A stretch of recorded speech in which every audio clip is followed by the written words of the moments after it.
میرے پیر اوپر رکھتا ہے نا، تو خوشی کی بات ہے میرا محبوب میرے اوپر پیر رکھ رہا ہے، تو کیا کہہ رہا ہے، دائم پڑا ہوا تھا کہ یہ افسوس کی بات ہے کہ میرے عرض میں کہ میں تمہارے دروازے پر پڑا ہوا نہیں ہوں، اور میری زندگی پر لعنت ہے کیونکہ میں پتھر نہیں ہوں، میں پتھر نہیں ہوں۔ آگے سمجھ میں، آگے بڑھیں۔ دوسرا شیخ غالب کہتے ہیں کیوں گردش مدام سے گھبرا نہ جائے دل،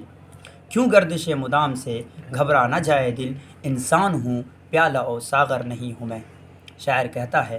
کہ دیکھو بھائی، ایک بار مصیبت آئے، دو بار مصیبت آئے تو برداشت کر، ہے نا، جیسے کبھی کبھی ہوتا ہے کوئی چھوٹا سا بچہ کا آپ دیکھیے گا، ہے نا، نہیں ہو تو ٹرائی کر کے دیکھیے گا، آزما کے دیکھیے،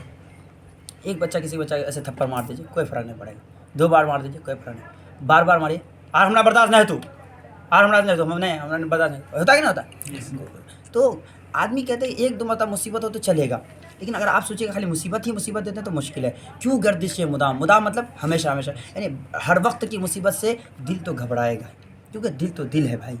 ہے نا۔ کیوں گردش مدام سے گھبرا نہ جائے دل، غالب اپنے بارے میں کہتے ہیں، اور ساتھ ہی آج کے بھی حساب سے بھی، کہ آدمی کا دل 100% گھبرائے گا۔ بس طریقہ یہ کہ لکھیں گے کیسے، پہلے شعر لکھیں گے اوپر میں، اور لکھیں یہ شعر غالب کے غزل کا ہے، اور اس شعر میں شاعر کہنا چاہتا ہے کہ کیوں گردش مدام سے گھبرا نہ جائے دل، یعنی دل ہے نا بار بار کی مصیبت سے کیوں نہیں گھبرائے گا، دل بار بار کی مصیبت سے کیوں نہیں گھبرائے گا، ہے نا، کیوں نہیں گھبرائے گا، کیونکہ میں انسان ہوں، اور انسان ہے نا، کیوں گردش مدام سے گھبرا نہ جائے دل، انسان ہوں پیالہ و ساغر نہیں ہوں میں۔ پیالہ اور ساغر تھوڑی ہے کہ بھائی آدمی پر کیا اس پہ جتنی مصیبت کرتے جاؤ کوئی دقت نہیں ہے، جو گرم ڈالنا ہے وہ ڈال دو، جو ٹھنڈا ڈالنا ہے وہ ڈال دو، یا کبھی آج اس کے ہاتھ بھیج دو، کل اس کے ہاتھ بھیج دو، پرسوں اس کے ہاتھ بھیج دو، کوئی بھی ایک گلاس کو یوز کر سکتا ہے، لیکن ہم تو انسان ہیں، ہم زیادہ مصیبت کو برداشت نہیں کر سکتے ہیں، کیونکہ میں پیالہ اور ساغر نہیں ہوں۔ اور اس کے کئی مطلب، پیالہ اور ساغر کو چھوڑو، اتنا نہیں سمجھنا کیونکہ آپ کا ایگزام ٹائم ہے، صرف اتنا سمجھیے کہ میں انسان ہوں، میں پیالہ اور ساغر نہیں ہوں، اس لیے مجھے بار بار کی مصیبت، ہر وقت کی مصیبت مجھ سے برداشت نہیں ہوتی، ٹھیک ہے، اور اس سے میرا دل کیا ہو جائے گا، گھبرا جائے گا، میرا دل کیا ہو جائے گا بڑی، اس سے گھبرا جائے گا۔ دوسرے شعر میں شاعر کہتے ہیں، اس کے بعد تیسرا شعر کہتے ہیں غالب، یارب زمانہ مجھ کو مٹاتا ہے کس لیے، یارب زمانہ مجھ کو مٹاتا ہے کس لیے، لوحے جہاں پہ حرف مقرر نہیں ہوں میں۔ شاعر سمجھیے گا، شاعر اس میں کہتا ہے کہ دیکھیے بابو، ہے نا، زمانہ جو ہے، یعنی زمانہ والے مراد، یہاں ظرف سے مظروف مراد لیا گیا ہے نا، تو ظرف بول کر، یعنی زمانہ مجھ کو مٹانا کیوں چاہتا ہے،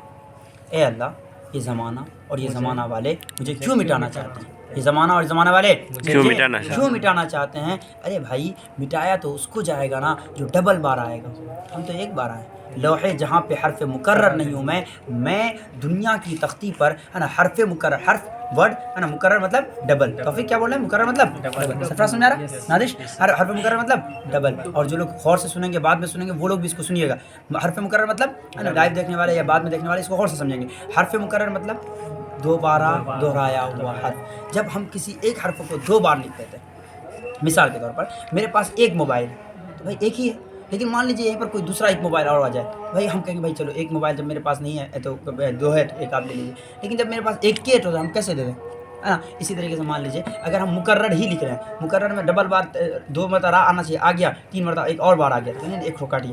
تو حرف مقرر دو بارہ لکھا ہوا، میں زندگی میں ایک ہی بار اللہ نے مجھے زندگی دی ہے، جب ہم ایک ہی مرتبہ آئے تو میرے ساتھ اتنا ناانصافی کیوں؟ تو یارب زمانہ مجھ کو مٹاتا ہے کس لیے، لوحے جہاں دنیا کی تختی پر میں حرف مقرر یعنی دو بار لکھا ہوا نہیں، اگر ہم بلیک بورڈ پہ یا وائٹ بورڈ پہ دو بار لکھے ہوتے تو ایک بار مٹا دیتے چلتا، کیونکہ ہم ایک ہی بار دنیا میں آئے ہیں، اس لیے مجھے مٹانے مناسب نہیں۔ آگے بات سنیں، اس میں اگلا شعر شاعر کہتے ہیں، کس واسطے عزیز نہیں جانتے مجھے، کس واسطے عزیز نہیں جانتے مجھے، لعلو زمرد و زر و گوہر نہیں ہوں میں۔ دیکھیے لوگ اس کو عجب طرح سمجھائیں، لیکن یہاں پر بات سمجھنے کا یہ ہے، شاعر نے اس میں نعتیہ انداز میں کہا ہے کہ دیکھو کچھ لوگ ہم لوگ سوچتے ہیں نا کہ جس کے پاس دولت ہو جاتی ہے، کیا ہو جاتی ہے، اس کے پاس دولت ہو جاتی ہے، کہتے ہو پیسہ والا آدمی ہے، اسے کیا آدمی اس کو عزیز رکھے گا، ہٹائیے پیسہ والا آدمی بڑا آدمی ہے۔ تو جب میرے پاس دولت نہیں ہے، دو مطلب اس کا سمجھیے گا، جب میرے پاس لعل مطلب موتی نہیں ہے، زمرد زر گوہر یہ سب کا مطلب کیا ہے، سونا چاندی قیمتی پتھر، جب یہ میرے پاس نہیں ہے، جب میرے پاس دولت نہیں ہے تو اس کے بعد بھی لوگ مجھے عزت کیوں نہیں دیتے ہیں، ایک مطلب تو یہ، ہے بھائی چلیے اگر پیسہ والا آدمی تو اثر کرتے ہیں نا، پیسہ والا آدمی آپ دور رہیے الگ بات ہے، لیکن جب میرے پاس پیسے نہیں ہیں، جب مجھے پیسے کا لالچ نہیں ہے، پھر لوگ مجھ کو محبت تو کرنا چاہیے تھا نا، اس کے بعد بھی مجھے لوگ عزیز کیوں نہیں جانتے؟ ایک تو یہ، دوسرا مطلب یہ ہے لوگ مجھے اس لیے عزیز نہیں جانتے ہیں کیونکہ میرے پاس پیسے نہیں ہیں، یعنی پیسہ ہے تو سب کچھ ہے، اگر کیا پیسہ ہی سب کچھ ہے، بغیر پیسے کے بھی تو کیا بولے تو میری کیا عزت ہو سکتی تھی؟ لال و زمرد و زر و گوہر نہیں ہوں میں۔ آخری شعر غالب وظیفہ، آخری شعر کو ہم کیا کہیں گے؟ مقطع کہیں گے، ہے نا، جس میں غالب نے استعمال کیا اپنا نام، وہ شعر جس میں شاعر اپنا تخلص استعمال کرتا ہے کیا کہلاتا ہے؟ بولو مقطع کہلاتا ہے۔ کیا کہلاتا ہے؟ مقطع، ہے نا، جو بعد میں دیکھیں گے وہی بولیں گے۔ غالب وظیفہ خار ہو دو شاہ کو دعا، غالب وظیفہ خار ہو دو شاہ کو دعا، وہ دن گئے جو کہتے تھے نوکر نہیں ہوں میں۔ شاعر کہتا ہے وہ زمانے ختم ہوئے میرے پیارے جب آپ یہ کہتے تھے میں نوکر نہیں ہوں، اب آپ کو کرنا پڑے گا، کیوں؟ کیونکہ آپ وظیفہ خور ہیں، ہے نا، یہ وظیفہ خار ہیں، مطلب یہ کہ اب آپ تنخواہ لیتے ہیں، آپ کو پینشن ملتی ہے، اگر مان لیجیے کہیں پہ آپ جاب کر رہے ہیں تو آپ کو کیا کام کرنا پڑے گا، اگر آپ کام نہیں کریں گے تو آپ یہ نہیں بول سکتے ہم نوکر نہیں ہیں، اگر آپ بولے نوکر نہیں ہوں تو ہے نا، صحیح بات ہے، آپ نوکر نہیں تو آپ جا سکتے ہیں، تو گھر کو کھانا کمانا بھی ہے، تو اب آپ کو کیا کرنا، اس زمانے میں بادشاہ کی تعریف کرنے پر ہی کیا ملتے تھے؟ پیسے،